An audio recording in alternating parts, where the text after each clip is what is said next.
Hey guys, so before we move on to the next lesson, I have some homework for you that's completely optional. So we have a company called Parallel Sound, and they want to create a new identity design for them because their previous design is very tight and it doesn't reflect what the company does and wants to expand to. They think it's very classical and doesn't represent their entire staff and the talent that they have on board, which is a very good cause. So I want you to look over this case study, and I want to see if you understand it completely, and see if they answered each and every one of these questions. And if they didn't, I want you to list it down, and then reflect if you want to ask that question, or if you can proceed without it.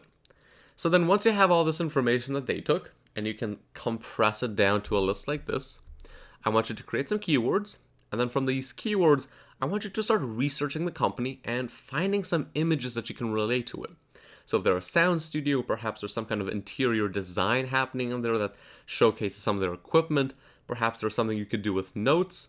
But either way, I want you to practice how to take a creative brief, compress it, simplify it, extract the most important elements, and then start gathering references. It's a very straightforward process, but I think it's important for students to understand this process because most students often just jump into Illustrator, but I want you to take your time, reflect on the logo, reflect on the company, reflect what the actual clients want to achieve with this design, start researching it, and then we'll proceed into Illustrator and start designing the logo.